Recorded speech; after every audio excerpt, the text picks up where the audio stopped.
sahabat atau teman-teman yang dikasih Tuhan, serta pencinta YouTube channel The Power of Love dimanapun berada, silakan terus menonton YouTube channel kita ini dan juga bagikan kepada sahabat atau teman-teman supaya mereka diberkati, serta jangan lupa subscribe bagi yang pertama sekali sebelum menonton video ini, dan saksikan dampak positif ketika Anda setia menontonnya. Dan sekali lagi, jangan lupa subscribe supaya semakin banyak orang diberkati oleh Tuhan. Terima kasih banyak. Tuhan Yesus memberkati. Jelas suara saya ya? Jelas Ibu, jelas. Makasih. Mari kita berdoa.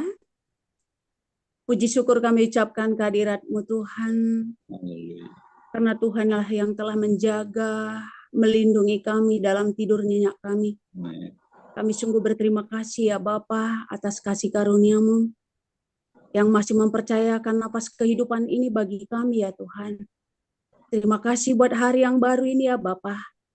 Terima Haleluya. kasih buat anugerah-Mu bagi kehidupan kami. Pada pagi hari ini ya Tuhan, sebelum kami memulai aktivitas kami rindu Bapa mendengarkan firman-Mu, agar firman-Mu lah yang menjadi pedoman dalam kehidupan kami ya Tuhan. Urapi kami dengan kuasa Roh Kudus-Mu ya Bapa. Pakai mulut bibir kami ya Tuhan, agar firman-Mu yang kami sampaikan dapat dimengerti dan memampukan kami untuk memakaikannya dalam kehidupan kami sehari-hari ya Bapa. Tuhan, kami mengaku Bapa, kami ini tidak ada apa-apanya di hadapan-Mu Tuhan. Oleh karena itu Bapa, Engkau yang memampukan hamba-Mu ini untuk menjadi perpanjangan lidah-Mu kepada saudara-saudara kami yang ada dalam grup ini ya Bapa. Khususnya yang bergabung dalam The Power of Love pada pagi hari ini. Terima kasih ya Tuhan. Kami siap mendengarkan firman-Mu. Di dalam nama Tuhan Yesus Kristus kami berdoa dan mengucap syukur. Amin. Amin, amin. Oke, firman Tuhan yang diberikan kepada saya untuk saya sampaikan pada pagi hari ini diambil dari Kisah Para Rasul 20 ayatnya yang ke-35. Sekali lagi, diambil dari Kisah Para Rasul 20 ayatnya yang ke-35. Dalam segala sesuatu telah kuberikan contoh kepada kamu, bahwa dengan bekerja demikian, kita harus membantu orang-orang yang lemah dan harus mengingat perkataan Tuhan Yesus, sebab Ia sendiri telah mengatakan, adalah lebih berbahagia memberi daripada menerima. Ini satu ayat firman Tuhan yang begitu luar biasa. Kalau kita melihat perikopnya, mulai dari ayat 17, itu diberi judul perpisahan Paulus dengan para penatua jemaat Efesus. Jadi pada saat itu perkataan ini disampaikan oleh Rasul Paulus kepada para penatua jemaat di Efesus.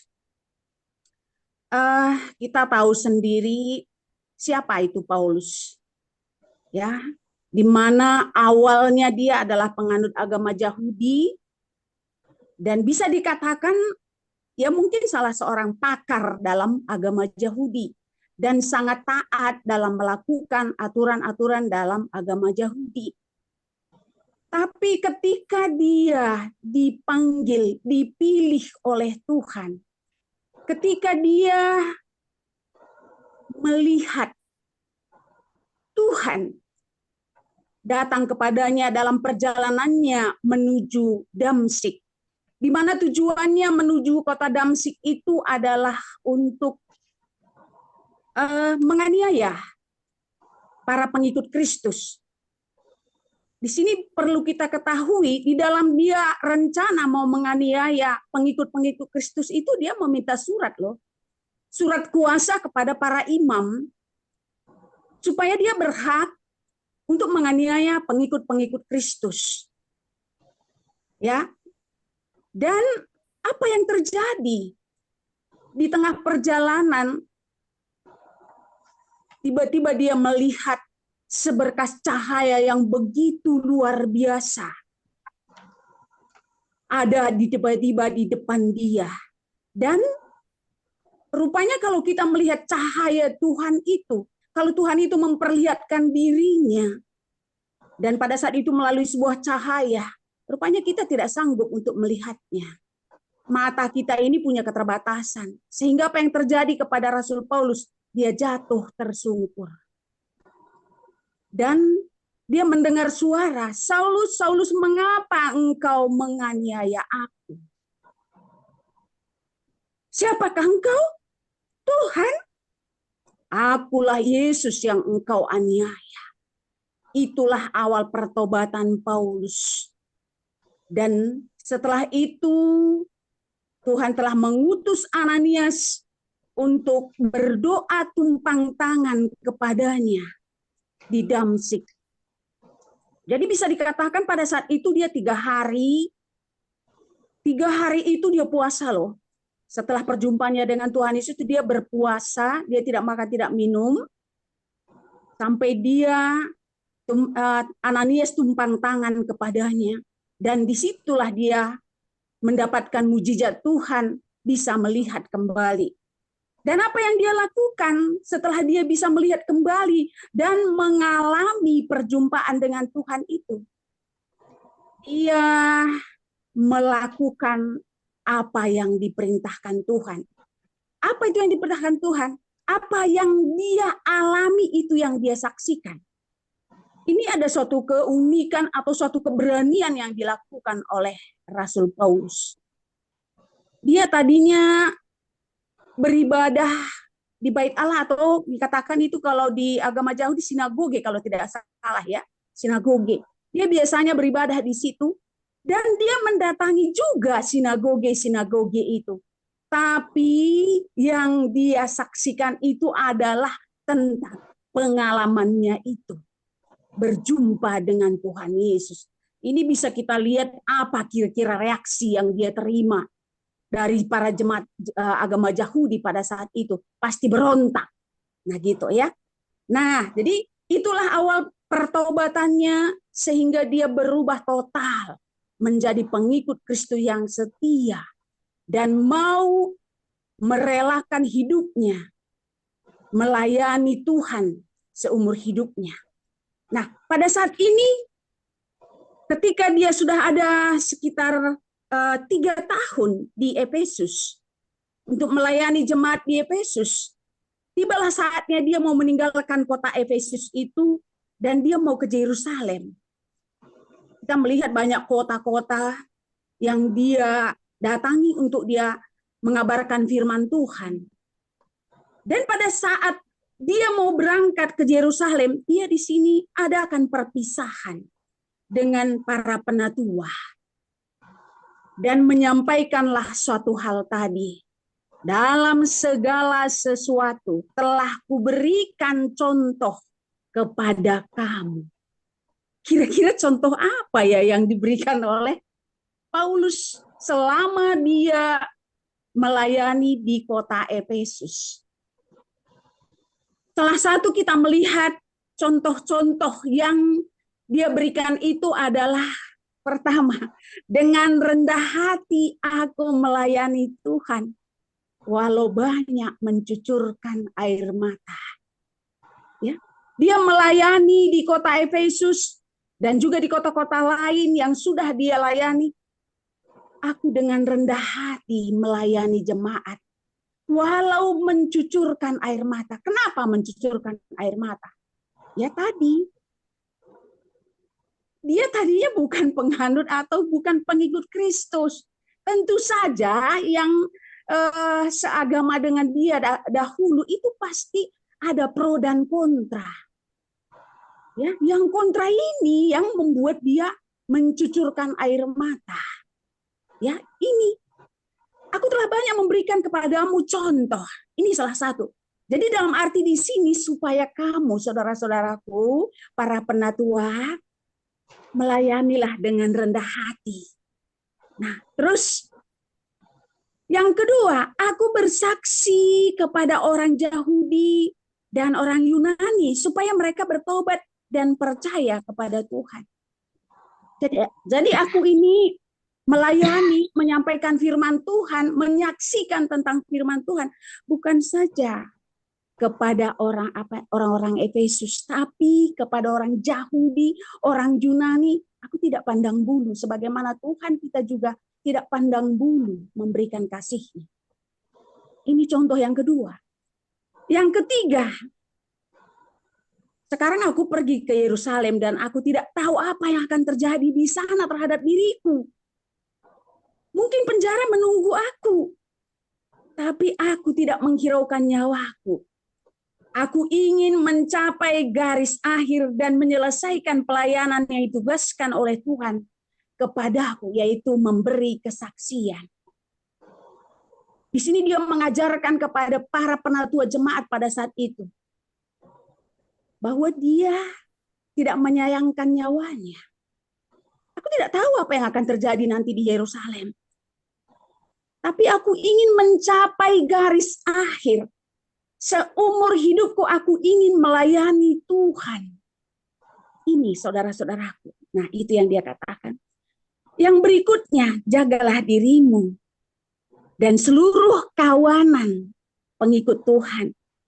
Karena kamulah yang ditetapkan oleh Roh Kudus untuk menggembalakan jemaat ini.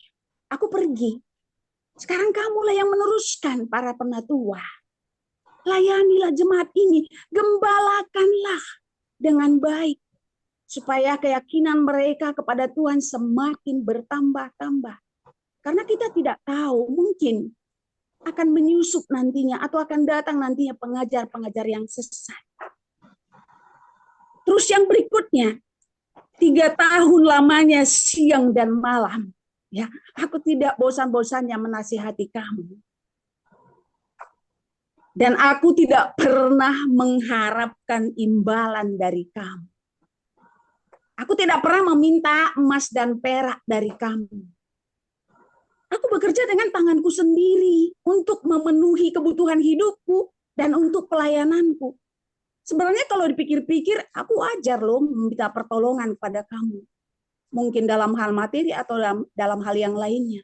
Tapi itu tidak kulakukan. Aku bukan peminta-minta. Karena aku percaya bahwa Tuhan yang akan mencukupkan segala yang kubutuhkan. Baik terhadap hidupku sendiri maupun terhadap pelayananku. Tuhan pasti mencukupkannya. Dan dengan cara Tuhan itu sendiri. Jadi inilah contoh-contoh yang telah kuberikan kepada kamu, kata Rasul Paulus. Nah, bahwa dengan bekerja demikian, kita harus membantu orang yang lemah. Nah, ini perlu juga kita ketahui rupanya. Orang-orang Efesus ini kalau secara ekonomi ini mencukupi kehidupannya mereka. Ya, bisa dikatakan ya layaklah kehidupan mereka. Perekonomian mereka bisa dikatakan maju. Nah, dengan apa yang telah kamu cari di dalam pekerjaanmu dengan jerih payahmu, itu perlu kamu ketahui, bukan buat dirimu sendiri. Ya, bukan buat dirimu sendiri. Kita harus mau membantu orang-orang lemah. Dan harus mengingat, nah dalam membantu orang-orang lemah ini kita harus mengingat apa yang dikatakan Tuhan Yesus. Nah rupanya Tuhan Yesus sendiri ini yang mengatakannya kepada Paulus. Apa yang dikatakannya adalah lebih berbahagia memberi daripada menerima. Nah kita sekarang berbicara tentang memberi dan menerima. Ini kalau secara akal pikiran kita berpikir, ya, ini tidak masuk akal. Masa lebih berbahagia memberi daripada menerima? Tentu saja kalau memberi ya berkurang. Ya kalau menerima ya bertambah. apa yang kita miliki. Nah, tapi mengapa firman Tuhan mengatakan adalah lebih berbahagia memberi daripada menerima? Nah, ini yang mau disampaikan kepada kita atau bisa dikatakan sebagai temanya di sini. Ya, kenapa dikatakan lebih berbahagia memberi? Pertama, katakanlah misalnya kita di grup The Power of Love ini. Katakanlah jumlah kita 15 orang. Kalau kita semuanya memberi, tentu kita semuanya menerima. Itu dulu. Di antara kita yang 15 orang aja yang saya katakan tadi. Kalau kita semuanya memberi di antara kita yang 15 orang ini untuk yang 15 orang ini juga, pasti semuanya kita menerima. Nah, itu masuk akal ya. Tapi kalau kita semuanya mau menerima, ayo siapa yang memberi? Nah, ini yang pertama. Ya. Kalau kita semua memberi, pasti semua menerima. Tapi kalau kita semuanya mau menerima saja, yang memberinya siapa? Nah, ini yang pertama. Alasan pertama mengapa dikatakan ada lebih berbahagia memberi daripada menerima. Terus yang kedua, alasannya karena memberi menolong kita untuk belajar merasa cukup. Ya, ini ada tertulis di 1 Timotius 6 ayat 6. Ya. Di situ kita belajar mengelola uang dengan bijak. Menggunakan uang kita terhadap hal-hal yang benar-benar dibutuhkan. Nah, ini yang membuat kita bahagia. Ya. Belajar merasa cukup terhadap apa yang telah kita miliki. Dan dari apa yang telah kita miliki itu kita berbagi dengan orang lain. Kenapa? Ini yang diperintahkan Tuhan kepada kita. Rupanya segala yang kita miliki itu ada hak orang lain di situ. Ya padahal itu milik kita ya. Tapi kata Tuhan ada hak orang lain di situ. Siapa orang lain itu? Yang membutuhkan. Nah itu ya. Yang membutuhkan. Dia punya hak terhadap apa yang kita miliki itu. Itulah sebagai orang yang percaya. Ya, itu harus ada dalam hati kita, bukan dalam hatinya dia ya, dalam hati orang yang menerima. Ini ada di dalam hati yang memberi. Apapun yang kumiliki, ini kan dari Tuhan. Dan ini juga aku harus berbagi dengan orang lain. Terus yang ketiga, apa alasan kita? Bahwa lebih berbahagia memberi daripada menerima. Memberi membuat kita percaya akan pemeliharaan Tuhan. Karena kita tahu, Tuhan tahu apa yang kita butuhkan. Seperti yang diajarkan dalam doa kita. Yang diajarkan Tuhan Yesus. Ya, dia tahu segala sesuatu apa yang kita butuhkan. Dan dia tidak pernah membuat kita kekurangan kalau kita tetap mengandalkan dia. Nah, jadi ini yang ketiga. Membuat kita percaya bahwa Tuhan itu tetap memelihara kita. Dengan aku memberi kepada orang lain, Tuhan pasti tetap memelihara hidupku. Yang berikutnya, memberi membuat kita lebih mengenal Tuhan. Ini tertulis dalam, kalau kita baca dalam Yohanes 3 ayat 16. Karena begitu besar kasih Allah akan dunia ini. Sehingga dia mengaruniakan anaknya yang tunggal. Supaya setiap orang yang percaya kepadanya tidak binasa. Melainkan beroleh hidup yang kekal. Apa yang diberikan Tuhan di sini? Anaknya. Putranya. Nyawanya. Dia korbankan untuk kita.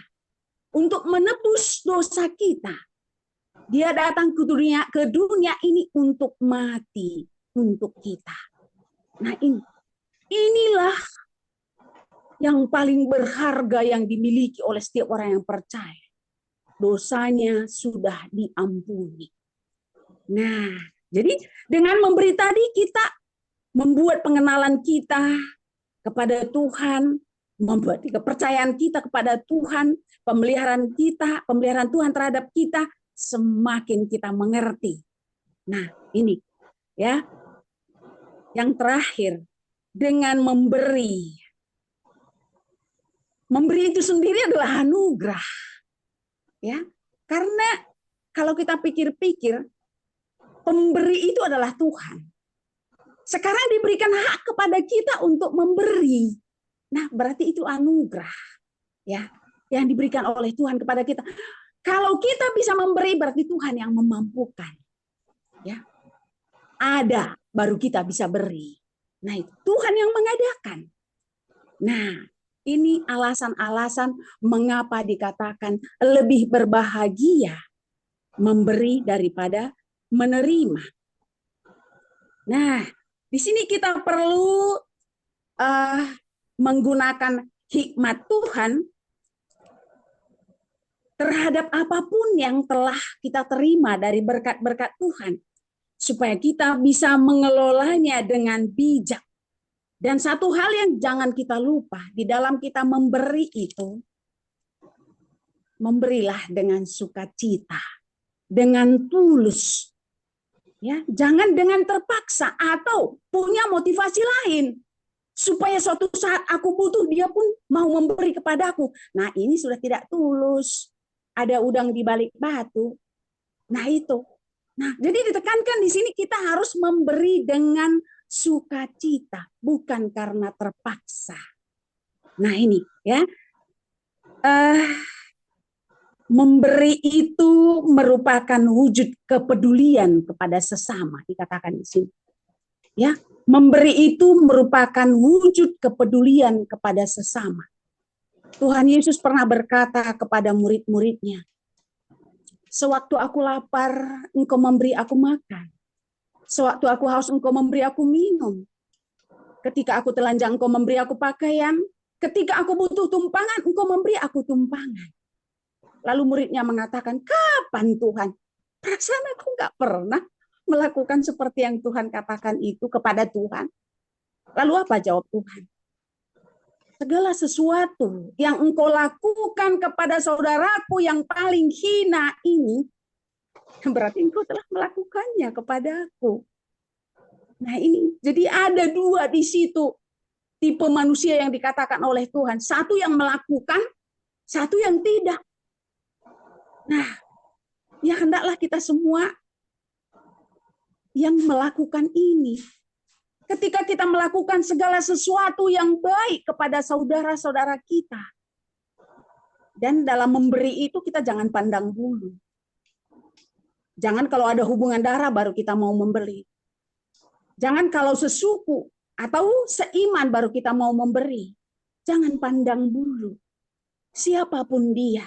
Seperti firman Tuhan mengatakan dalam Matius 22 ayat 37. Ayat yang ke-39 ya. Kasihilah sesamamu manusia seperti dirimu sendiri.